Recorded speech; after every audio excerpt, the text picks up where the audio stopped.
So Harish Rao ఆరోపణలు కావచ్చు, దాంట్లో తెలంగాణ సీఎం రేవంత్ రెడ్డి ఇచ్చిన ఆన్సర్ కావచ్చు. సరే, మొత్తానికైతే అటు కాంగ్రెస్ మంత్రికి సంబంధించి అదే క్రమంలో బీఆర్ఎస్ ఎంపీ రాజ్యసభ సభ్యులు వద్దిరాజు దానికి సంబంధించిన అక్రమ్ మైనింగ్ పై కూడా తెలంగాణ సీఎం రేవంత్ రెడ్డి చేసిన ప్రకటన కావచ్చు. అదే క్రమంలో పొంగులేటిని సమర్థించినట్టు ముఖ్యమంత్రి అసెంబ్లీలో మాట్లాడారని కూడా కొంత ఆరోపణలు వస్తున్న నేపథ్యంలో సో దీన్ని మీరు ఏం చెప్తారో ఎట్లా విశ్లేషిస్తారు? శ్రీనివాస్ గారు, మీకు మిత్రులు బచ్చ శ్రీనివాస్ గారికి, అట్లాగే కోటేశ్వరరావు గారికి, అట్లాగే 99 టీవీ ప్రేక్షకుల నమస్కారం. 2 నిమిషాలు మాట్లాడుకోవాలి. తిలా పాపం తలా పెడతాడు అంటారు. ల్యాండ్, వైను, మైను, శాండ్, ఈ 4 ఇవాళ రాజకీయాన్ని శాసిస్తున్నాయి. ఈ 4 రంగాలను ఎవరైతే పెత్తనం చేస్తారో, ఎవరైతే దోచుకుంటారో, మిగతా అంతా దోపిడీతో ఎన్నికల్లో డబ్బు కానీ మద్యం కానీ పంచడం, మళ్ళీ గెలవడం అదే జరుగుతుందంటారు. మీరు చూడండి, ఆంధ్రప్రదేశ్ కానీ తెలంగాణ, కోటేశ్వరరావు గారు అన్నట్టు ఇవాళ 4 ల్యాండ్ కుంభకోణాలు ఉంటాయి. వైను, మైను, అట్లానే ఇది కూడా మన శాండ్ కుంభకోణాలు జరుగుతున్నాయి పెద్ద ఎత్తున. ఇవి ఇప్పుడు ఎమ్మెల్యేలు అందరూ కూడా ఈ వీటి కోసం, అభివృద్ధి కోసం పోతలేదు, పార్టీ ఫిరాయింపులు కూడా దీనికోసం. చూడండి, మీరు కాంట్రాక్టర్లు ఏదైతే పార్టీలో ఉంటారో, పార్టీ ప్రభుత్వం మారగానే ఆ కాంట్రాక్టర్లు అట్లాగే ఉంటున్నారు. శ్రీనివాస్ గారు, ఉదాహరణకు మనం మైండ్ బీటే తీసుకున్నాం. ఆ కాంట్రాక్టర్లు పార్టీ మారుతారు, అంతే తేడా ఏం లేదు. ఎవడు మామూలు వాళ్ళకి ఇస్తే అంతా పట్టిదే అంటున్నాడు. కాకపోతే బీఆర్ఎస్ హయాంలో కేంద్రీకృత అవినీతి జరిగితే ఇప్పుడు వికేంద్రీకృత అవినీతి జరుగుతుంది. ఇక్కడ స్పష్టంగా చెప్తున్నాను, ఇక్కడ వికేంద్రీకృత అవినీతి అంటున్నాను.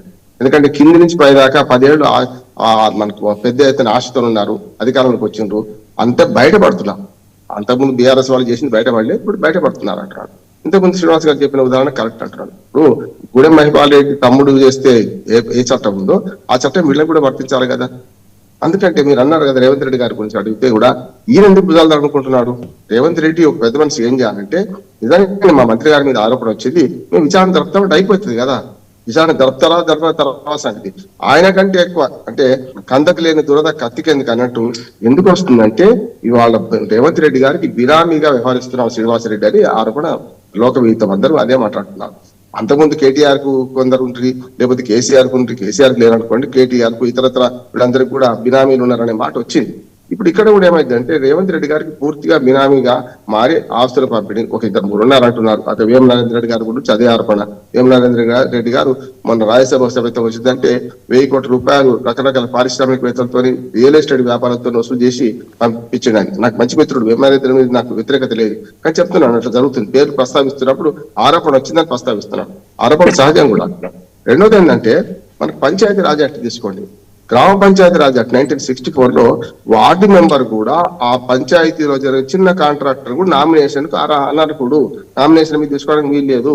వాళ్ళ బంధువులు కానీ వాళ్ళు కానీ పంచాయతీ మెంబరే, పంచాయతీ మెంబర్, కౌన్సిలర్ కానీ, లేకుంటే సర్పంచ్ కానీ, మున్సిపల్ చైర్మన్ కానీ వాళ్ళ పేరు మీద నామినేషన్ తీసుకోవడం వీళ్ళు. వాళ్ళ బంధువుల పేరు మీద ఉంటే కూడా బంధువులను కూడా పక్కన పెట్టాల్సిందే.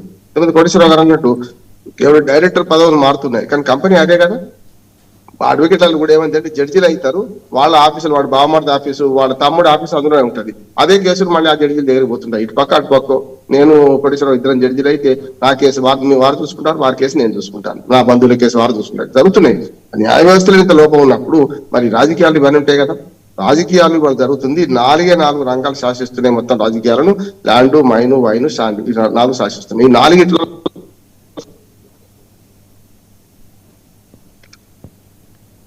శ్రీనివాస్ గారు ఇవాళ చూస్తే మనకు ఏదైతే ఈ దోపిడీ, మొత్తం మైన్ దోపిడీలో ఇంకొక వాస్తవం కూడా మన శ్రీనివాస్ రెడ్డి మన పొంగురెడ్డి మీద ఆరోపణ చేశారు. ఇది కరెంటు కూడా దొంగతనం చేసిందండి. అంటే డైరెక్ట్ గా మీటర్ లేదు, ఏం లేదు, బయట చేసుకొని చేసుకుంటున్నారు. మరి ఎలక్ట్రిసిటీ వాళ్ళు కూడా కేసు పెట్టాలి కదా. అట్లాగే వివిధ రంగాలు, అంటే ఇప్పుడు ఎంఆర్ఓ దగ్గర డీజిల్ తీసుకున్నది ఒకటి ఉంటుంది, మనకు రెవెన్యూ వాళ్ళ దగ్గర. తర్వాత రెవెన్యూ అధికారులు పోయినప్పుడు ఎవరు లంచం వాళ్ళు తీసుకుంటున్నారు. ఇప్పుడు ఇందులో తిలాపాపని తలా పెట్టుకుంటే కేవలం రాజకీయ నాయకులు అంటలేను, అధికారులు కూడా అధికారంలో ఉన్న పార్టీకి ఊడిగం చేస్తుంటారు. అనవసరంగా గొడవ పెట్టుకొని ఎందుకు అని అనుకుంటారు. బతకంలో చూసినాం మనం, ఆంధ్రప్రదేశ్ లో వనజాక్షి కేసు చూసాం. ఎంఆర్ఓ పాపం ఆ చింతా ప్రభాకర్, మన ప్రభాకర్ అని చింతా కాదు, ఆయన ఇంటి పేరు వేరే ఉంది. ప్రభాకర్ అక్కడ తెలుగుదేశం ఎమ్మెల్యే ఉన్నప్పుడు మొదటి కూటమి ప్రభుత్వంలో పోతే చంపేస్తారని బెదిరించిండు ఎమ్మెల్యే ఒక ఎంఆర్ఓను. దాని మీద దిక్కు దశ లేదు. ఉద్యోగులందరూ 4 రోజులు ఆందోళన, తర్వాత మానుకున్నారు. అంటే అడ్జస్ట్ అయిపోవమ్మా, నీకు ఎందుకు అంటాడు కలెక్టర్ గారు ఎవరైనా ఎంఆర్ఓ గారికి తిరగబడితే. కనుక వచ్చే డబ్బులు ఎందుకు కూడా కొట్టుకోవాలి, ఎందుకు ఈ రాజకీయ నాయకులతో శత్రుత్వం కావాలి, ప్రభుత్వంతో వ్యతిరేకత ఎందుకు పెంచుకోవాలని అధికారులు కూడా నిమ్మకుంటారు. మంచి అధికారులు ఉన్నారు, కాదంటే అందరూ అవినీతి పరులు కాదు. మంచి అధికారులు కూడా పాపం వాళ్ళకి ఏమనుకుంటున్నారంటే అనవసరంగా మనం గొడవ పెట్టుకొని నష్టపోయిన దానికంటే మనకు వచ్చే మామూలు తీసుకుంటే అయిపోద్ది కదా అని అధికారులు అనుకుంటున్నారు.